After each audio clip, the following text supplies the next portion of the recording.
I have no idea how many conversations we had on the phone of me saying, look, you're beautiful. I'm going to be here for at least 15 years and you need to move on. And going through all this drama and histrionics because I didn't believe that she would stay.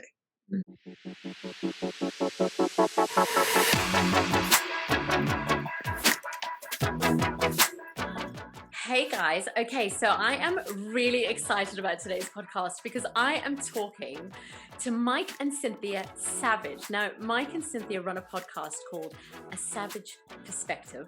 Great name, I think that's brilliant, which I've had the privilege of being interviewed on. And I remember when we had our interview together, I just fell in love with these two, and their story is absolutely remarkable. Now, Mike is a professor in Bible Theology and Psychology. He is also the author of A Prisoner's Perspective, Redemption of a Criminal Mastermind, my golly gosh, which you will find totally and utterly jaw-dropping. And his biography states, federal authorities described Mike Savage as a criminal mastermind capable of bending people to his will. He was that and more. His criminal empire was the subject of a 5-year federal investigation that culminated in his indictment on 101 criminal charges that ultimately put him in prison for 15 years, 2 months, and 28 days. Now, from Mike's perspective, he would lose everything in his life, including his beloved wife, who had no idea that Mike was even a criminal. Now, I am bursting with questions. So Mike and Cynthia, welcome to Under the Rug. All right. Well, thank you very much. Under the Rug's a great title, too. We may change our podcast to Above the Rug just to compete. Yeah. So we can be like you. Right. We want to be like you when we grow up. Yeah. You two are so adorable. My gosh. Listen, I fell in love with you guys, hey, when we had our time together. And I guess where I want to start is I just want our listeners to hear a little bit about your journey pre all the drama that eventuated. So can you guys take us back? Like, how did you guys meet? Right. Well, so I was working for the world's smallest CBS affiliate in Goodland, Kansas, as a news anchor.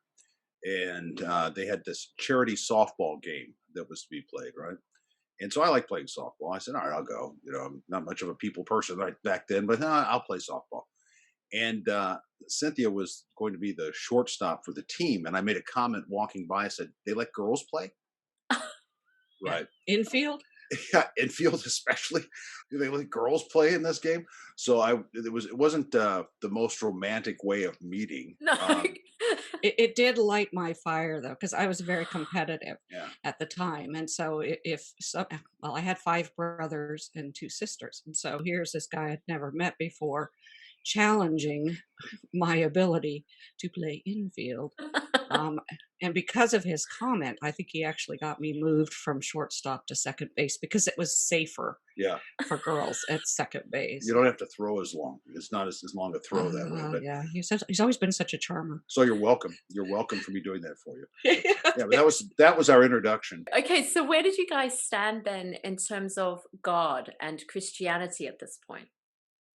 Go ahead, Cynthia. Yeah, you want the short answer? Let's see if we get one. Start with a long answer.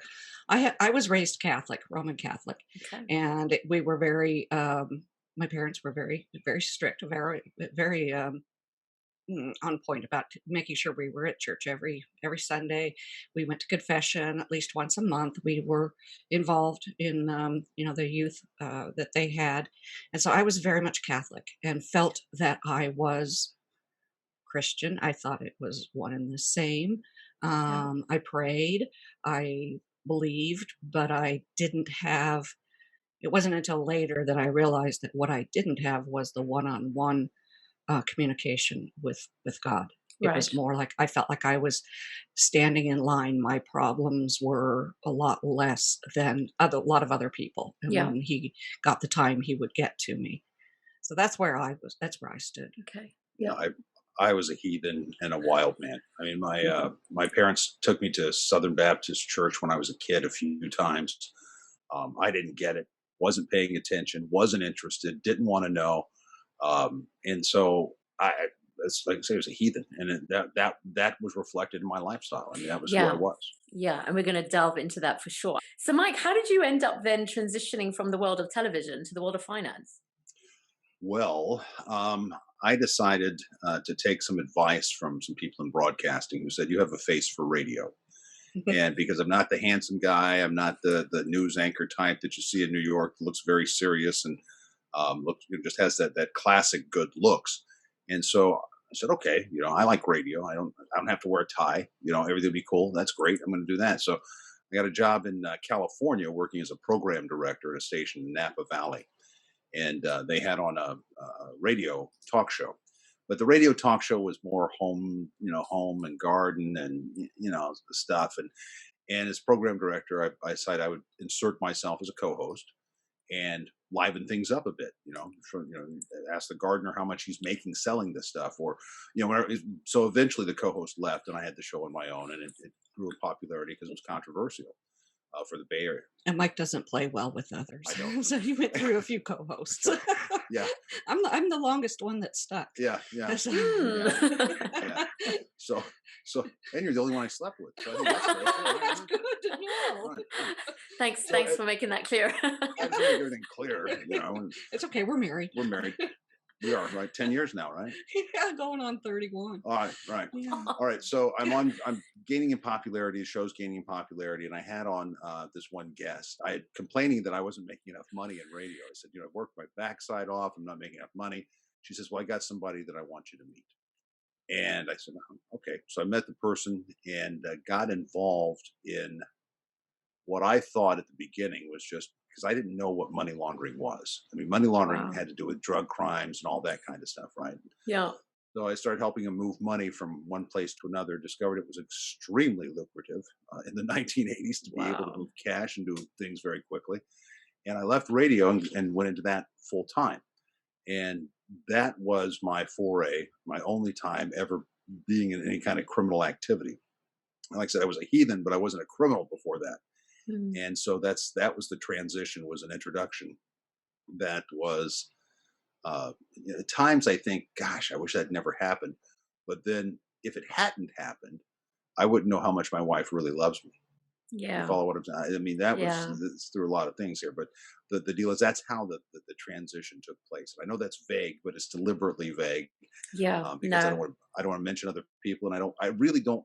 The thing about crime and people who come to God is oftentimes they seem to spend more time telling you about their crimes, almost like they're bragging rather than talking about what God's done. And Mm. I just don't ever want to be accused of that. No, of course. No, of course.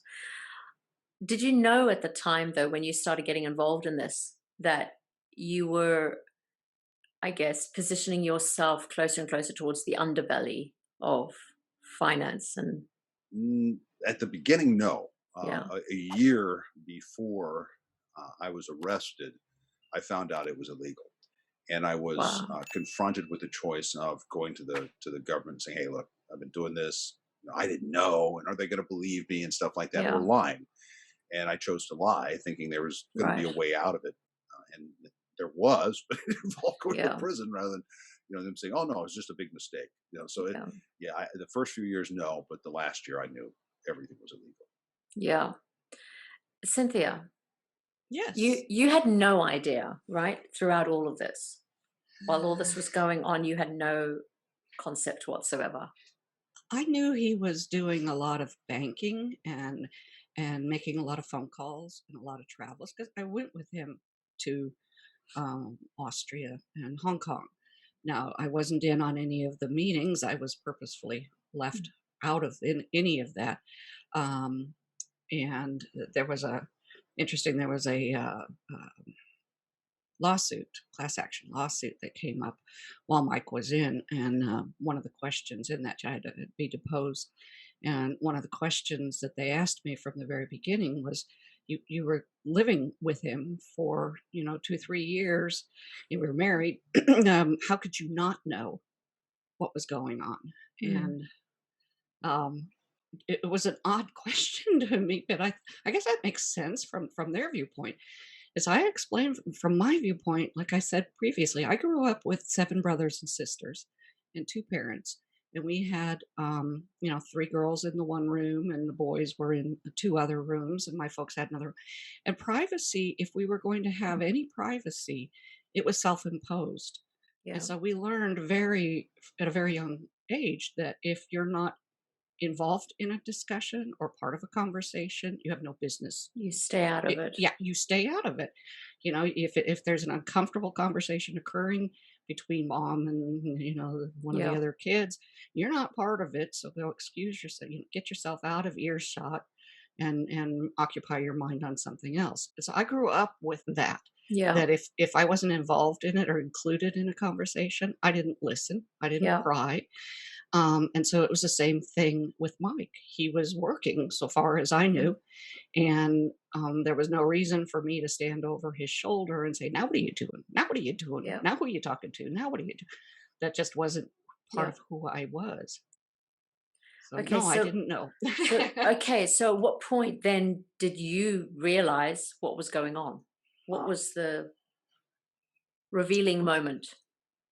oh, gee. The first time was when I was about 2.5, 3 months pregnant, and they all came to the house. They had cordoned off the street. There were police Mm. officers. I answered, came up behind Mike, had a cup of coffee in my hand, and they said, put the coffee down, sit down.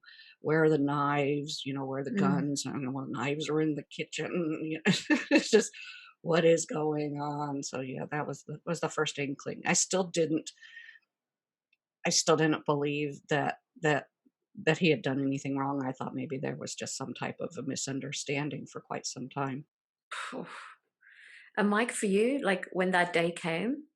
Well, I was shocked when they showed up the first time. I mean, I really was shocked. I thought we had our tracks covered, everything was done. Mm. Um, but when they came to arrest me, I was shocked about that. And that was where it was like, okay, this just got real.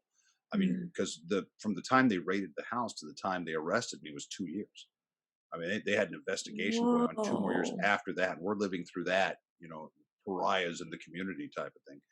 And so when they showed up and they took me away, frankly, I was slightly drunk. So I just to be honest with you, it's like, okay, whatever, let's go. Let me have my shoes. And it wasn't until I woke up in solitary confinement the next day, looking around, going, what the heck is this? Because they didn't want to put me into general population because they thought I was violent and no telling what could happen and all this kind of thing. So I mean, that was the settling in point, and I'm it was a sinking, ugly, Mm. nasty feeling. Yeah, I can imagine. And how soon after that were you able to have your first phone call with Cynthia? Let's see. That would have been when I got to San Francisco, which was 2 days later. Oh. They arrested me on, I think it was Yom Kippur, the Jewish holiday. My lawyer was Mm. Jewish, so he's not available. Right, he's unavailable for Oh, 2 days, gosh. and so he finally showed up, and it was like, we'll find out what's going on. Don't worry about it. We'll get bail and get you out. Well, there's no bail. you're gonna go, you're Oh, not bailing out today. So they take me to San Francisco, and I could call her from there once I got there, and it's about 45 minutes to an hour from Napa to get there. And of course, the U.S. Attorney's Office has the marshals, U.S. Marshals, show up, mm. who are very gung ho, very masculine. Oh, you're gonna do all that kind of thing, and I'm thinking, just get me somewhere, where I can call my wife. And so I Yeah. was able to call her from San Francisco a couple of days later. And how was that conversation? Awkward. It was Yeah. awkward. You're being recorded, so you've got to be Oh, very careful about what you say. And so it was very awkward in the sense of, we'll figure this out. I don't know what's going on. We'll try and all this type of thing, because I'd only been arrested on 4 counts at that point, mm, and had to do with getting our home loan of all things, right? They thought right. I was getting ready to flee to Mexico, which I Right. wasn't, but I mean, that's what they thought. And so they did that. And then subsequently there was another indictment. So I was in San Francisco County for a couple of months before they finally let me go to a halfway house. And then from there to home confinement eventually for a year and a half, the electronic bracelet and all that, because my case was complex and they wanted me to be able to talk to my attorney. So we had all these attorney files in the house, going through those, and Then they came and arrested me again for something. I'd given a deposition. I claimed my innocence, and they said that I lied, and so they were going to put me back in jail. So they put me back in jail for a while, and they raid the house and then go through the attorney-client files. And so this was just brilliant thinking on my part. I was very prepared for all of that, but I mean, it was the nature of the beast. When you fall afoul rather of the federal government, look, they've got all the money, they've got all the guns, they got all the people, and they came after me with a vengeance, thinking that I was some high mucky muck somewhere. The thing was that they were insistent. They were confident that Mike had millions of dollars tucked away overseas someplace. Yeah. And they were squeezing him every which way to get him to release the funds that, or to tell where they were, which there weren't any. Or, once they realized that, then they really pressured him. Well, you need to roll on the people that were involved with you. Point the finger at them, roll over on them. And Mike was just, no, It's not me. I'm not gonna make somebody else, throw somebody else in to take the fall. So Yeah, I mean, they pressured my dad. My dad testified against me at trial. Oh, And said that if wow. he didn't testify, he was going to be indicted. And so, I mean, this was, and I'm not blaming the federal government. I put myself in that position. But people need to understand that when you actually do cause problems with the federal government of whatever country you're in, it's serious. it is very, very serious. Yeah, there's consequences for your actions. Absolutely. So, Cynthia, how did you navigate these early few months then with all of this? Because it's not like it unraveled slowly. Do you know what I mean? It's not like you could sort of grow into this new direction that your life was headed. It was instant. Yeah. After they arrested him, the night that he arrested him, our youngest was 6 months old. He was going to be baptized the following morning. Oh, And when they took him, I was kind of numb. I didn't know what was going on. And then when it hit that he wasn't going to be coming back that night, and I didn't know when I would see him or if he was okay, I just broke down in tears, just sobbing. I remember sitting on the floors in the kitchen, and I just sat in the corner of the kitchen just sobbing. I mean, I was frightened, I was worried, I was scared, I was and I had no clue what else to feel. And I was content to stay there in that position for as long as it took, to find out what was going on, or until Mike came home. But then, like I said, our youngest was 6 months old, and at that time I was still nursing him. yeah. And he started crying, and he was hungry, and I had no choice. Yeah. I couldn't sit there and wallow in whatever I was wallowing in. I had to get up and take You care had of to him. get up. Yeah. Yeah.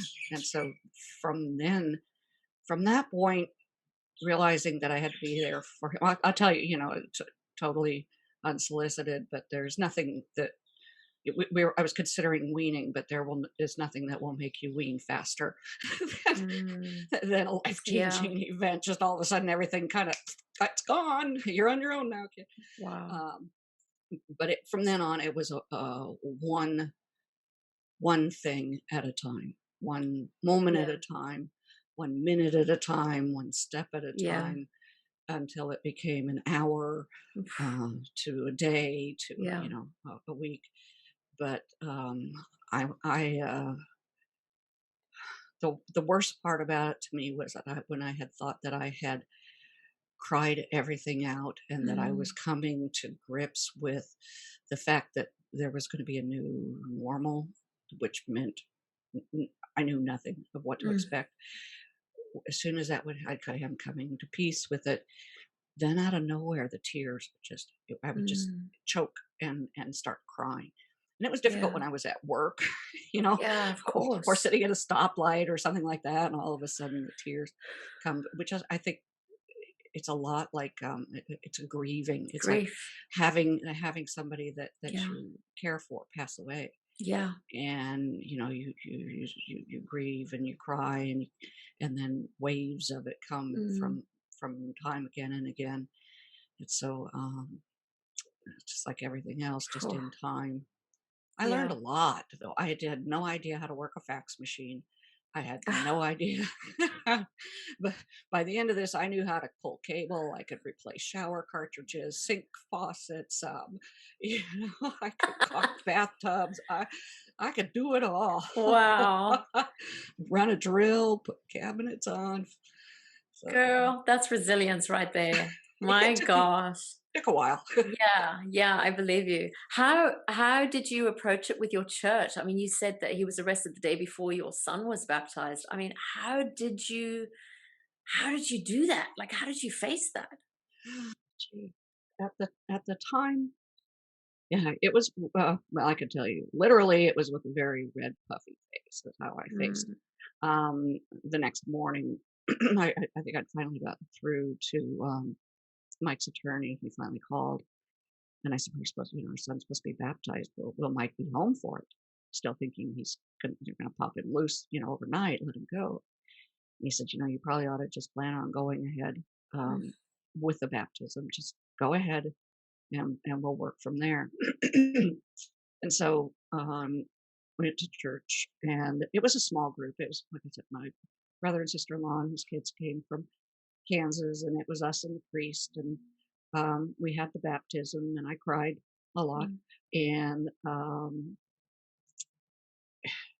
it never really got a whole lot deeper with the church. That was about the sum total of it with the Mm, priest. okay, that's interesting. And I guess I didn't think about it any further. Okay, so in terms of then day to day, and we're obviously going to talk about the journey because it was 15 years that you guys had to navigate this. But from a day to day standpoint, then what was the church's involvement then in terms of your care and even just being there for you as a family? Mm. See, at that point in time, it wasn't. Mm, Um, um, I at that point in time, there just wasn't any. There wasn't any contact with the church. There wasn't oh, anybody that reached out or anything along those lines. It was, I don't. In retrospect, I don't know if it was my withdrawal or if it was just they didn't know what yeah, to do about it or yeah. what. But over the years, Mike was saved. Shortly after that, I was saved, Mm, and in the process of that, he put me in touch with through his chaplain at one of the prisons. Got a list of um, pastors in our area, okay. and I got in touch with them, reached out to them, and then they ended up just sucking me in. I mean, it was phenomenal. We Wow. yeah, had to move out of the house that we were renting at the time because it was hard to get work as a nurse at that during for a few years. Yeah. So I was working several smaller jobs for much less pay and couldn't afford the rent where we were. And so they actually opened up, the pastor and his wife actually opened up their home to Wow. me and our youngest and our daughter that we had part time as well. And so we Oh, stayed with them for a number of months. We helped pay for the moving van to get the oh, stuff into storage and all of wow. that. So it was a Turnaround. total shift. Yeah. Yeah. Yeah. Yeah. Now that's the church, right? Like Yes, that's the church. that's what Yes. we're here for, right? So, Mike, while all of this is going on out there, you're obviously left with your thoughts. Was there a lot of regret and a lot of grief, maybe, over what had happened? Where were you at? There was grief about causing my family this type of difficulty. The people I worked with knew what was going on and knew the deal. Okay, Mm, so I mean, there wasn't a lot of, gee, I need to make apologies to them. They knew what was yeah. going on. They cut me off like they were supposed to, and there's been no further contact to this day. Wow. Um, that's the way it's done. But the main thing that I was concerned, I knew that I was tough enough to get through. what I was going to go through as long as Cynthia was with me. But I was Mm. thoroughly convinced that she wasn't going to stay with me. I mean, Yeah. thoroughly convinced. I mean, Wow. I have no idea how many conversations we had on the phone of me saying, look, you're beautiful. I'm going to be here for at least 15 years and you need to move on. And going through all this drama and histrionics because I didn't believe that she would stay. Mm. Who in their right mind would? You follow what I'm saying? Yeah. Who in their right mind being blindsided by this? Not knowing what I was doing, not knowing what was going on.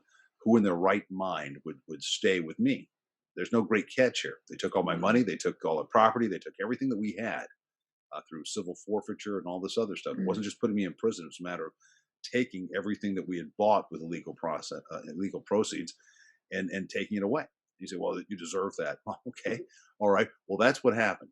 And so I wasn't remorseful in the idea of the people that I was working with. Because I'm the only one that did any time on that crime. I'm the Mm. only one that went to prison. My co-defendants were acquitted when I testified and said they didn't know anything was going on. All Wow. right. So all that stuff. So Which they no, did. yeah. Sorry. I did not perjure myself. All right. But I mean, I know. Yeah, oh, yeah.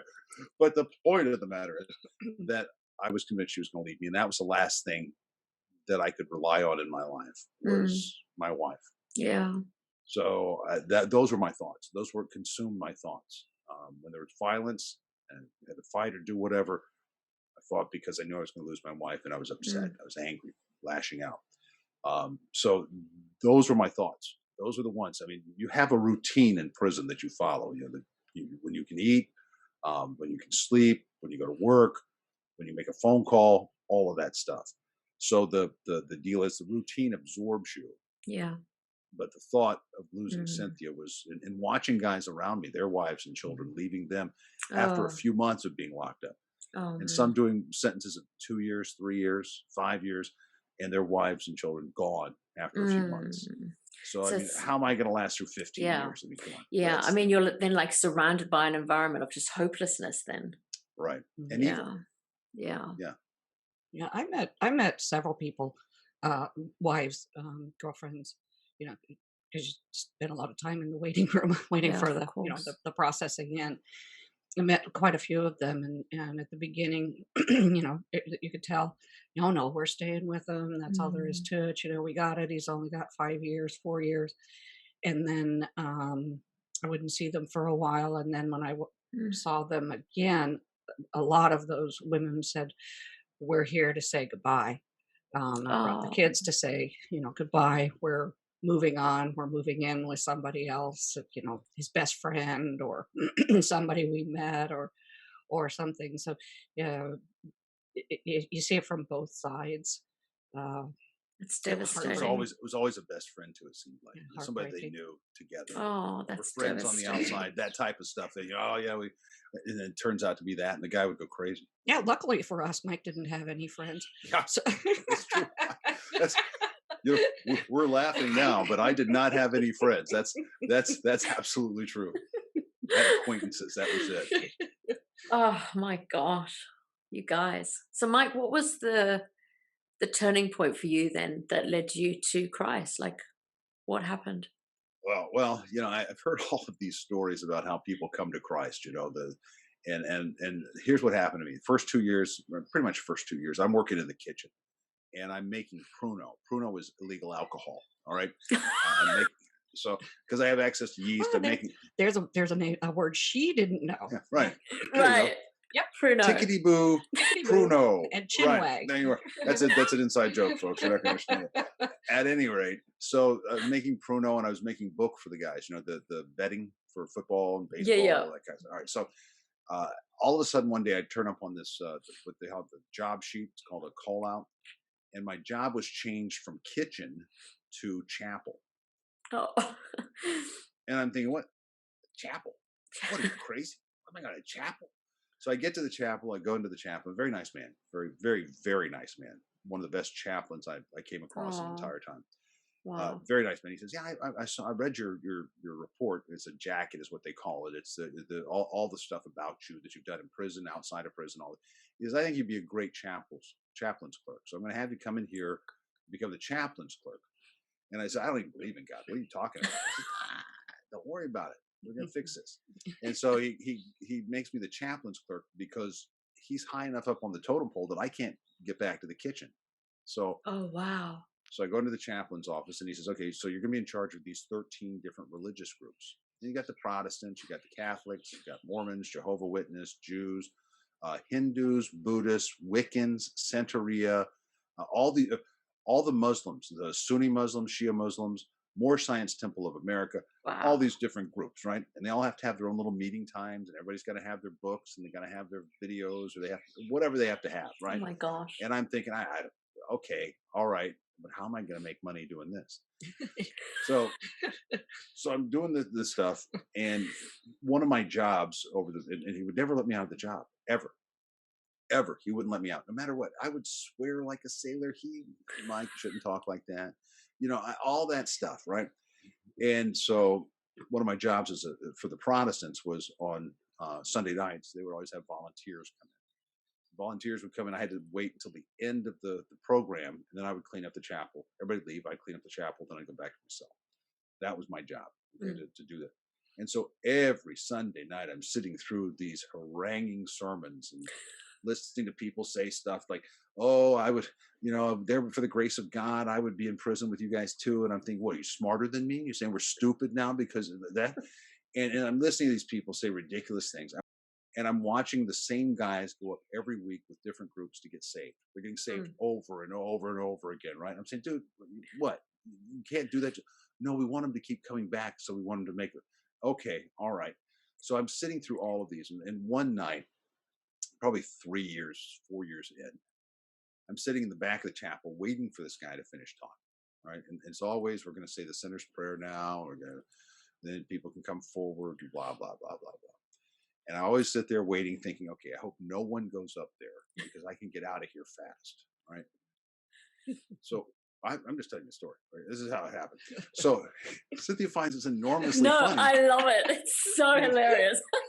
But I'm just telling you, this is what I'm thinking at the time, as an unbeliever. I believe you. Yeah, we believe you. Okay, so I'm sitting back there, and this guy's going through this thing. I know the sinner's prayer is coming, and I said, hey, look, God, here's the deal. If you're real, show me something. Wow. Show me something that, now I don't want to see a bird fly into the chapel. I'm not buying that. I don't want to see, somebody fall to the floor. I'm not buying into any. Do something that's going to convince me. Show me that you're real and that for some reason you care about me. And he made me cry. Oh, wow. And I'm not a crier, dude. I'm a lot of things, but I am not a crier. And I started crying, and suddenly that synapse in my brain that had been resisting for so long fired. And so sitting through all these things, I'd heard all these sermons, right? Wow. And I'd heard all the things that people had said, and it suddenly made sense. Made sense. All right. It wasn't like Paul being knocked off a donkey on the road to Damascus. This was one of those things where suddenly all this stuff flooded in at the same time. That's the only way that I can describe it, is that everything that I'd heard that was true made sense about God, about Jesus, about what he did, about why he did it. And I started crying like a baby. Now, I don't want to see the guys see me crying. So now I'm hoping there's a bunch of guys going up there to get saved or get prayer or slain in the spirit, whatever they're going to do that night. Get a bunch, because I'm crying. And I mean, it's almost like a sob, So I've got my head down, and I'm trying to wipe it away. And if I know that if I got allergies, it's anything but soap in my eye. Finally, I was able to stop crying. I realized that something had happened to me that was dramatic and had changed. I believed God. I believed in the gospel of Jesus Christ. I believed all of those things suddenly. Wow. It wasn't a gradual dawning. It was like, wow, this I can't. Wow. So I wait. Everybody leaves. I clean up the chapel, go back to my cell, and I don't say anything to anybody. I'm not trying to talk to anyone about being saved. I need to process all of this. And I go in to see the chaplain a few days later. And I said, I think I got saved. And he goes, it was about time. Oh, wow. I've been waiting for this. About time. And so, and he should never have said, if you have any questions, feel free to ask me. He opened a labyrinth. Oh, he did. That was pardon the metaphor, Pandora's box was Wow. opened at that Was point because open. I had lots of questions. I wanted Yeah. to know, where does it say the temple's got to be rebuilt in Revelation? Who says Jesus is God? Where does it say that in scriptures? Well, you say John 1:1, it says right there. I say, yeah, Yeah. but the other Bible from Jehovah's Witnesses says he was a God, not Right. just God. He goes, yeah, well, the Greek is really. I said, well, show me the Greek. Let me see in the Greek where. So poor guy, Mm. he's not a theologian. Yeah. He's a pastor. He's a nice Yeah. man, and so he gets me in touch with his pastor. We talk back and forth. Says, you know, Mike, you really ought to go to seminary with these Yeah. questions because these are the. Yeah. So they get me into seminary, Wow. and I'm bombarding people with questions, asking, doing this and that. A friend of mine who was doing time was a rabbi, so Mm. we're talking about Messiah. We're talking about these things. Another one's a Catholic priest who's doing time, and we're talking and doing all this kind of. And so I'm learning. I'm Mm. totally immersed Yeah. in God now. I devise a plan, a Bible reading plan, takes me through the Bible at least 3 times a year. I'm reading all these different sections and chapters every day. I'm spending 2, 3 hours doing that, plus seminary, plus working, plus playing softball, but Mm. doing all of these things. And God just, when He got me, He got me. I That couldn't is, get enough. I still can't get enough. It's one of those. I love I love learning that. and love teaching, but that was that's how it happened, and it Mm. was so unexpected. I mean, I was just mouthing off to God. I didn't expect Him to do Yeah. anything, Yeah. and then He did, and it was like, oh my goodness. Oh my gosh, that is so powerful. Tell me, did that God grabbing hold of your heart and this hunger now to just learn about this God that you've discovered, did that shift then? Because you said you became immersed in it. Did it shift then the mind that Cynthia was going to leave? Did something shift there then, even with those thoughts? Short answer: no, not at Yeah. all. So That that was the one. continued. That was That, the one part I refused to give up. God was wow. not going to be great enough to keep my marriage together. Wow. Okay. Well, that The actually one leads thing I me. wouldn't hold on to. Yeah, okay. That actually leads me then to my next question because I've got here that when I approached you about featuring on this podcast on Under the Rug, I explained to you that this is a podcast where we cover conversations that are too controversial for the pulpit, and I asked you to share a scenario from your own personal journey that you believed would resonate with the listeners, and you said, "I doubted whether or not my wife would stay with me while I was in prison.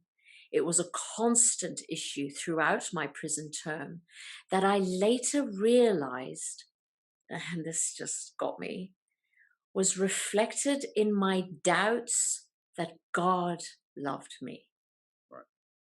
Oh my gosh. Okay. So, firstly, I mean, w- at what point, like, what triggered that realization that there was a correlation here between you being bent on Cynthia leaving you and God not loving you? Honestly, it was after I got out of prison, Wow. because the deal has been in my life that I have never felt lovable. I've never felt worthy of love, Mm. uh, all that sort of thing. I'm not saying that's what led me into crime. I'm just saying that was my No. personal hangup. Everybody's got Yeah. their hangups. That was mine. I'm not Sure. lovable.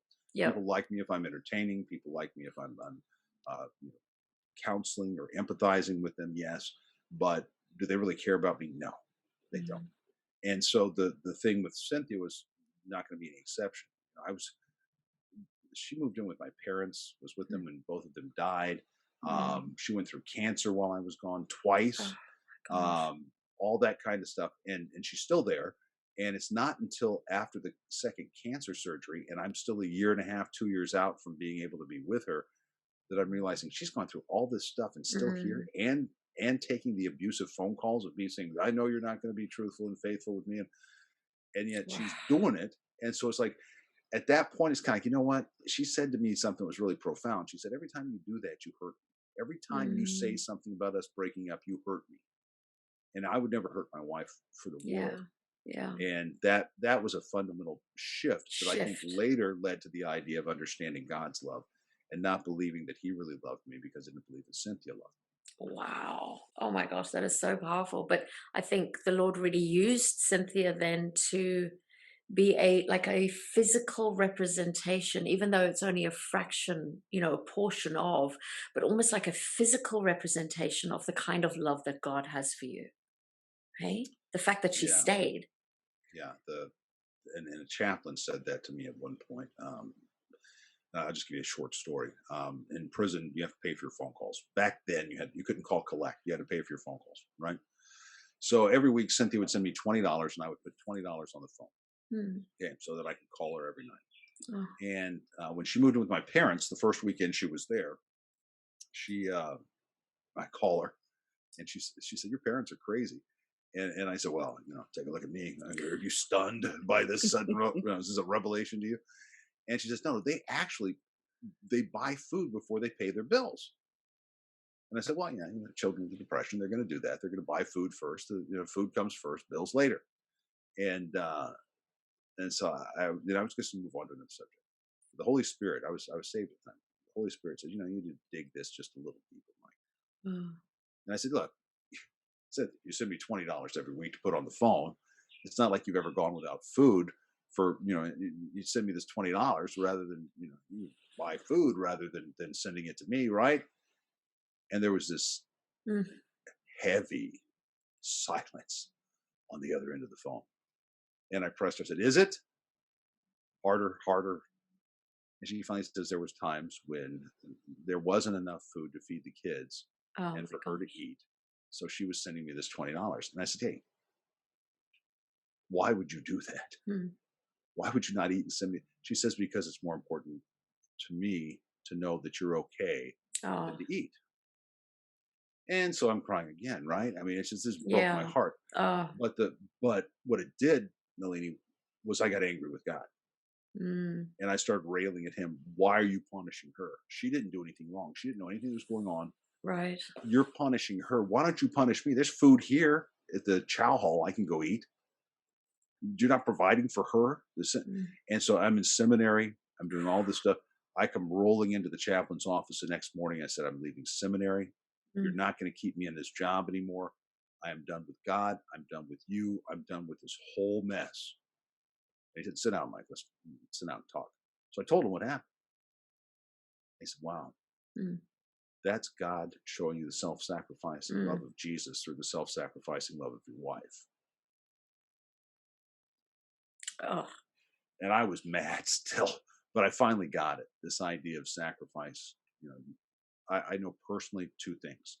One, I know what it's like to stand before a judge awaiting your sentence, knowing that you're going to get in a lot of trouble, that you're going to be gone a long time. I know what that's like. I bet most of your listeners don't. But I know it's a helpless, sinking feeling, knowing that there's somebody that has your fate in their hands and they are about to doom you. I know yeah, what that feels like. yeah. But I also know what it's like to have self Mm, sacrificing love shown to me. All right. So I know those two things really, really well. And they've both shaped and changed the way I view mm. the world. Yeah. So that's the story that breaks my heart. I mean, it's hard for me not to cry again, all Oh, over again, yeah. with the things happening with that like that. It was an awful feeling, but it was God using Cynthia to show me the self-sacrificing love of Yeah. Jesus Christ when I didn't deserve it. 100%. 100%. Cynthia, you are Yes. my gosh, you are such an incredible woman. Your resilience, your endurance. Like, we're not talking 2 years, 4 years, 5 years. We're talking 15 years. You had to raise your son, and you would have had to have spoken well of dad, so that your son then doesn't meet dad for the first time and hate him.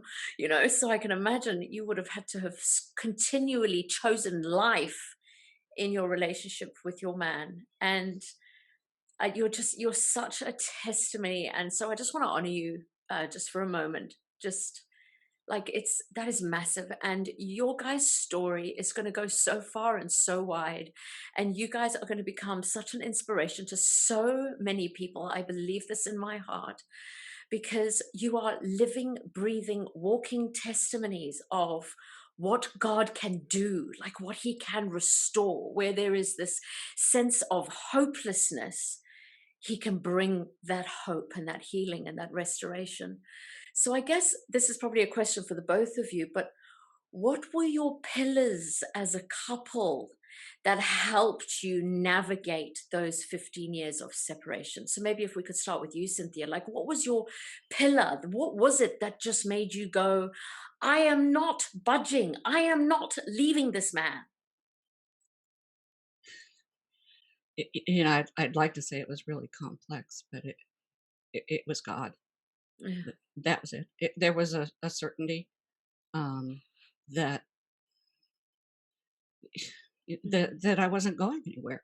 My heart was His. My There was none other.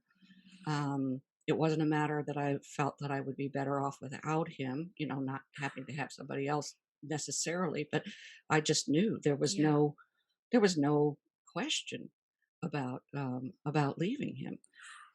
It was, like I said, it's the wife's eyes. That's the Yeah. way God imprinted both of us, I guess, for lack of a better word. Um, I learned so much Hmm. through those years. I mean, like I said, there's the little things like, running a drill and, pulling cable. It's, Of you know, course. things like that. Throwing curveballs to our son so he could practice for baseball. Mm. Uh, you know, I never learned that one very well, but there a lot of those practical things that I learned. But the times that I spent with Mike, we talked on the phone every night, about 15 minutes usually every night, and then we'd go down and visit. It was 400, 500 miles away. Every other weekend we could visit Wow. for 5 or 6 hours during the day, and hearing what he was learning Mm. in his studies and in his Oh, discussions with other people, and being able, because that was feeding me and my mm. soul and my spirit, and I was growing and learning to become confident in, like I said, I used to be very naive and but growing very confident, not in myself, but in God. And Love that's that. where that's where the stress goes, is Yeah. that it wasn't building my confidence, it was building my confidence in Him. I was reflecting the other day. I drove up and down the California corridor, Mm. um, you know, 500 miles one way, 500 miles back, every other weekend for 15 years, over Yeah. 15 years, and never had an accident. Mm. Had an almost flat tire once, where it was on a holiday, and I was able to get to the one place that was open that could Yeah. help fix the valve stem on the tire. Wow. Never had an accident, never had anything happen like that. Now, how many people could say they've driven that much for Yeah. that long Yeah. without ever having an accident, after working all day long, and then, you know, driving into 11, 12 o'clock at night, and then, the Mm. next day driving back from, 4 o'clock until, midnight. It's unheard of. That's the type of confidence in God Wow. that I've developed. And I wish I could say I remember that all the time. I always have that same confidence in God, but there's still enough humanity in me Yeah. and everything that we've been through that I still go, God, how come you're doing? Why aren't you fixing that? Why is it? But Wow. Mike, what about you? I would like to. It is God. I see it now Yeah. in retrospect. And in hindsight. Hindsight's 2020, right? You can look back and say, okay, Right. it was God. But at the time, I knew there was no one else in the world for me but Cynthia, Mm. and there was no one else. Look, there's no one else, Mm. and the thought of losing her, the certainty at one point that I was losing her, no matter what she said, spurred me on more Wow. and more to find more about God. And I wanted to reach that point of faith where I could say, I believe you, Lord. This is now, I believed him in everything else except for that. Mm. And somehow, when you describe pillars, somehow my doubt became a pillar that drove me Mm. closer to him. And Cynthia and I Wow. realized later on that we were on parallel paths. We're both learning new things, we're both going through new things, but that those parallel paths would join again. And Wow. I I love realized that that. the day I was released from prison. I realized that, Oh, okay, we're on the same path now. This is kind of wow. cool, but it took us that long to do it. Now, I don't know that this is the case, but I suspect that I would have found a way to mess it up if we hadn't gone through this, because I was pretty Mhm. self-destructive in my behaviors, and Mhm. I would do well at something and then I'd say something or do something, and in crime it was a different matter. Mm, That's a life or death thing. yeah. But I would always try and self-sabotage, and Mm, I don't know how I would have self-sabotaged, but I suspect something, would have, I would have said something, but God didn't let that happen. mm. Right. He did not let that happen. And he changed the both of us enough to where it's not going to happen. It's one of those things, but it just took that long. Oh, I'm it just pretty took that hard headed. long. It just took that long. We're a right stubborn bunch, aren't we? Right. Yes. Exactly. Yes, but he sure knows how to get through to us. I remember Mike Oh, saying, I remember Mike saying several times that about the only other sometimes the only the thing that's catastrophic things have to happen in order for God to yeah. get your attention. Yeah. And at least for us, it was a 15-year separation. It wasn't one of ours death. Yeah. So Yeah. and again, in retrospect, yeah, yeah, it was tough, but Yeah. we made it through it. Do we still have issues? Sure. Sure we do. Yeah, you got two type A personalities in this house, lady. Oh yeah. But do we figure them out? Yeah. Yeah. Do Yeah, we of course you ultimately do. know that, hey, we're not communicating very well with each other. It's time for us to pray and ask Yeah, God to do the interpretation here between us. You I know, love that. I think I can, and I hate it when authors do that in my book, but the very at the very end of the book, Go ahead. I talk about this fact that I read this book while I was in prison about when a shepherd had a sheep that would go astray, and just kept doing it over and over and over and over again. He would finally resort to going getting the sheep, taking his shepherd's staff, taking the hook and breaking the sheep's leg. Then he would put the leg back together, bind it together, and he would carry him around his neck, the sheep around his neck, everywhere, so that when it was time to eat, put him down to where he could eat. It was time to get water, go to the bathroom, whatever. But the rest of the time, while that sheep was healing, he was around the shepherd's neck. Right Right. now, at the end, when the leg was healed, he would take it down, unbind everything. And the thing that had changed in the sheep was the sheep finally realized I can trust this shepherd because he takes me to green grass, he takes me to running water, he takes care of me and is protecting me. And that sheep Oh, would be the one that would follow him the most. oh, Now, there are people that have said, that's not a true story. Well, I don't give a rip whether it's a true story or not. That's what happened to me. Okay. And that's what happened to yeah. Cynthia. And that's what Wow. happened to us. We were busted for a couple of, 15 years apart, Yeah. but God carried each of us at that time. And now when he lets us down, back together, we haven't made an idol out of our relationship or each other.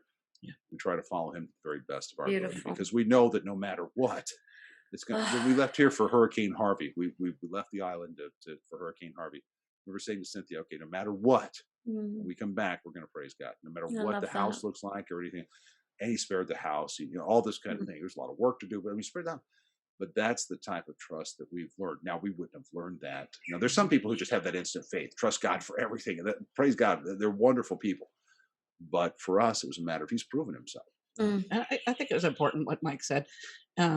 Before all of this, I Mike would have been. I would have considered Mike my idol. mm. He's the one that I'm trying to please, that I'm trying to be, most like, or get his blessing from, that Yeah. type of thing. And I think he was the same way with me. Yep. He was trying to please me and keep our relationship together in Yeah. whatever way it was possible. And then when God said, okay, I'm going to take two of you apart, Yeah. and it's going to take a little time, but you're going to learn that I come first. Yeah. God, Mm, God comes first, and then we come next as a mm. couple, and then the kids, and so it's as long as God is first, Yeah. then everything else flows. Yeah. Flows. And it's been That's what, it. 31 years, you said? Is it how long been married? Yeah, 32? yeah, yeah. Whatever it is. I'm pretty sure she's not going to leave me now. No, No. I'm pretty No. sure at this point. no, I'm not going to. But it took a No. long time. God God knew what he was doing. I think Yeah. people, when they're going through difficult times or going through hardships, um, that's when your true understanding of who God is, your Yeah. relationship with him is going to come out. And it's not impossible to have a good relationship going through that. It's not, but it does take a step on your part to be willing to be open to the Yeah. possibility that God knows exactly what he's doing. 100%. Wow, you guys are you're incredible. Thank you so much for sharing your story today. I've just got one more question that I want to ask you.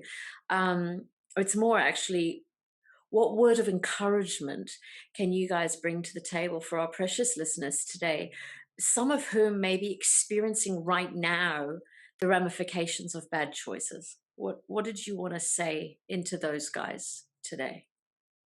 Mike, start with you. Yeah, that's a Mike question.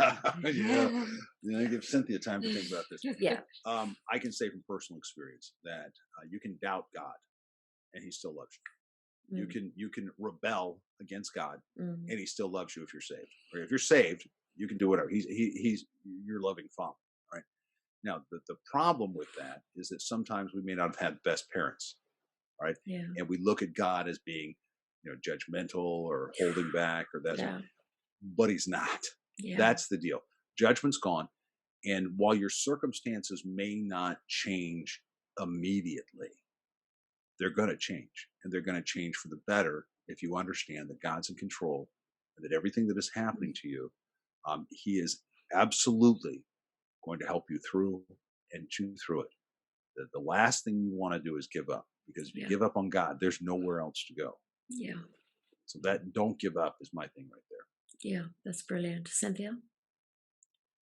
Yeah.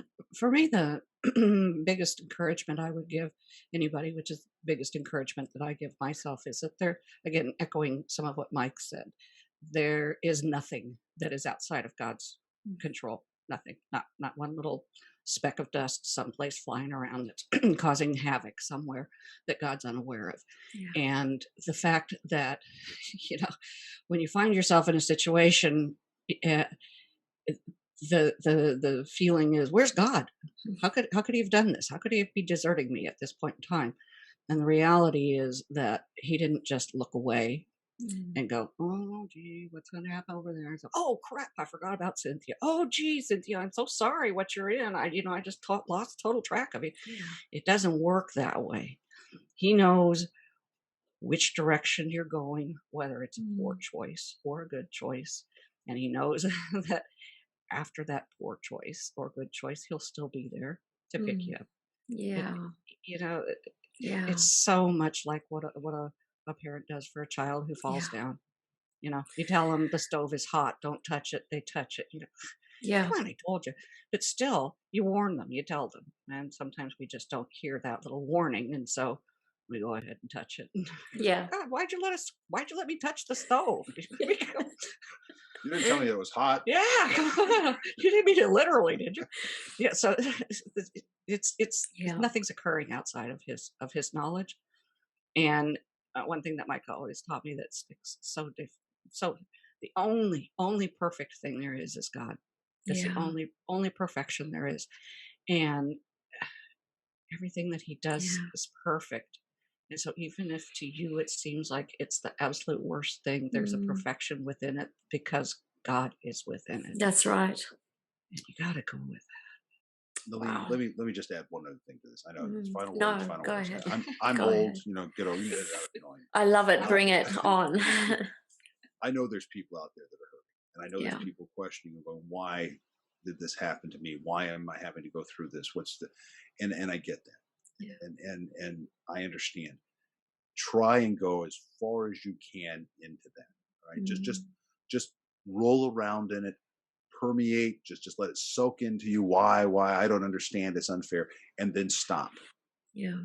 And ask yourself this one question: do I really want it to be better? Do I really want to be better, or do I really just want to wallow around in the mud, and the muck and mire, and be a victim? That's good. Because if you really want change and you really want to move forward, then take that step towards God. Some people are so comfortable being victims. And look, I was around a lot of them while I was in prison. I'm here because of where I lived or my skin color, this, that, and some of it was true. I get that. Yeah. But that's not who you are. Who you are as a child of God. Yeah. And so wallow around as long as you need to.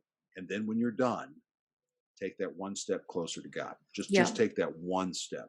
Yeah. And he'll be there. So I really felt No, compelled that's to really brilliant. share I'm that. so glad. I'm so glad you said that. And I guess I just want to take it one step further then by saying, okay, we have someone who might be listening right now who's like, yeah, I know I need to take that step. Mike, can you just walk them through that step? Sure. You got to get to the end of yourself, the end of your best thinking. I used to tell guys when I was preaching in prison and we were having bars around us, look around, guys. This is the result of our best thinking. Right now, Wow. the circumstances that you find yourself in, maybe the death of a child, could be horrific experiences, and there's nothing that's going to take away your grief. Yeah. But your pain can be resolved Amen. through understanding God and understanding His great love for you. So you just get to the end of yourself. Just go as far as you need to go. Get to the end of yourself, and when you're done, I mean, really done. I mean, it was, I've hit rock bottom. Well, there's a lot of ledges on the way when you're falling down to rock bottom. Yeah, that's true. When you finally get there and realize that the rock that you landed on is Jesus Christ, it'll turn your life around. And that's the deal. You got to get to the end of you. You got to get to that, because until you do, you're going to think you can figure this out, or you're a victim. And you're not going to figure it out. You're not a victim. You're a child of the Most High God. And if you can begin to realize that your Father is the creator and the sustainer of all things, everything. He made the gophers and He made the stars. He made all of these things in this world. He's your Father, and He's favorably inclined towards you. You realize you got Him on your side. That's the time. But you got to get to the end of self first. For me, it took 15 years to get to the end of self. And then I think I hit a ledge or two once I got out, and I had to go a little further down. But the point through all of it is, get to the end of you. Let God have that one step where you just take that one step towards Him. Just do it. Oh, you guys, thank you so much for just bearing your soul today. I cannot thank you enough. And for everyone that's listening, I'm going to make sure that there is a link in the description field of today's podcast to A Prisoner's Perspective. Get the book. It is outstanding. I'll also make sure there's a link to Mike and Cynthia's podcast, A Savage Perspective. You guys are going to want to subscribe to that. It is just brilliant. They've got some, I love how you guys say you only interview interesting people. That's true. That's it. That's exactly true. That was our rule going in. I love just it. tell you a quick story. Cynthia and I were supposed to just do the podcast, the two of us talking about current events and all the, and so I get her behind the microphone, and I'm an old broadcaster, right? So I'm ready to go. And she's looking at me, and he tells me, do a mic check, speak into the mic. What am I supposed to say? No, not like that. Oh, it was hilarious. It was 1, 2, 3, 4, 5, 6. We talked. We've been through all this stuff. We get her behind the microphone, scared to death, right? couldn't see. And I'm suddenly feeling superior, right? So no, I've got a brilliant idea. We're going to invite guests. So and I said, well, only people that we find interesting. Well, it's really me. I invite the guests. So, but that's the deal. So it's a Christian podcast because we're Christian, but you're going to find all kinds of stuff. It is so fantastic. So guys, I really encourage you must subscribe. I'll make sure all the links to their social media and everything is available to you, okay, so that you can connect up with these amazing people. Okay, before we close, I want to end with a quick game. On your marks, get set, go. And it's basically 10 personal questions that you have to answer as quickly as possible. So I'm going to ask the first question, and then I'm going to hand over to you, Mike. You answer, then Cynthia, you answer, and then I'm going to go to the next question, okay? I haven't been asked 10 questions since I got arrested, so I'm not really sure. I hope you are nervous, like very nervous, right? Well, I am. I get a little frozen. Yeah, she'll freeze up. Okay, let's do it. Okay, so on your marks, get set, go. All right, so Mike, what was the last show you binged on TV? Criminal Masterminds. Oh, of course. Cynthia. No, it was Criminal Minds. Oh, Criminal Minds, right. It's the whole mastermind thing. Sorry. He's feeling like he's stuck on Mastermind. He's stuck on Mastermind. Okay, Mike, what's your favorite sport? Football, hands down. And American football, not the little round ball thing. Oh, okay. All right, we're getting Australian personal. rules football is good too, though. That's good fun. Because I like the All Blacks for rugby. So. Yes, they're amazing. I have no understanding of Australian football, but yes, the men love it. The women love it. Yeah, it's a big thing. Cynthia, what about you, babe? Baseball. Baseball. Okay, Mike, what's your favorite meal? Tacos. Cynthia? Oh, gee. Yeah, pizza. Oh, that's a lie. That's a straight lie. You like tacos I as like much as I do. tacos. I don't want to be like Mike. I We don't want make to sound like tacos I'm. like twice a week, Nalini. So no. I That was, don't want to sound like I'm taking all don't your. lie. This is a Christian podcast. My God. Come on. Okay, Mike, paint us a snapshot of an everyday moment in your life that makes you smile. I wake up in the morning and there's this Newfoundland staring me in the face, slight bit of drool hanging down, waiting to go outside, and he goes, "Woo, woo." And it makes me smile every time. That is so adorable. Oh my gosh. Cynthia, what about you, hon? Oh, mine's not as adorable. The thing that makes me smile every time is Mike gets up before I do, enough so that I have a cup of coffee ready for me on the dresser. And so every time I reach for that cup of coffee in order to get ready for work, it gives me a smile. That is so lovely. Okay, Mike. I mean, I think this has been established, but who's your favorite human? Oh, Cynthia, hands down. Hands down. Cynthia? Her mom is second though. No. And it's a mighty close second. And her mom doesn't like people in general, No, but she and I get along fabulously. So I am it's a 1-1A. impressed. Yeah. 1-1A. Oh my gosh. Okay, so maybe I need to get you back on this podcast and we can talk about when the in-law is not an outlaw. Mhm. Oh. Well, that's brilliant. I like that. Yeah, That's I mean, shoot. I'm going to write that down for our podcast. Cynthia, what about you, hon? Who's your favorite human? Oh, Mike. Of course. Yeah. Yes, We can all And we can all Jesse, see that. and Jesse, our And youngest, right? Jesse, Yeah. That's a He's got his 1-1A own- also. That's a 1-1A. He's got his Oh. own special someone here with a new baby on the way coming soon. Right. So we'll let I'll let him be her favorite. her favorite. We have love that. 5.5 grandsons now? Yeah. Oh, 5.5. you guys, congratulations. That's amazing. Okay, Mike, what's your favorite we did- animal? Oh, Newfoundland. Yeah. Yeah, Cynthia? Newfoundland dog, hands down. Yeah, dogs. Yeah. It doesn't matter, just a dog. Okay, Mike, what do you think of garden gnomes? I think they're disgusting. Yeah, and creepy. They're creepy and disgusting. I don't like them at all. I don't like them. We would not have one in the yard or in the house. If the neighbors had one, I would likely steal it and chuck it in the field across the street. I don't like gnomes. That is very un-English of you. Okay, Cynthia, Right. what about you? I don't have anything nearly that entertaining.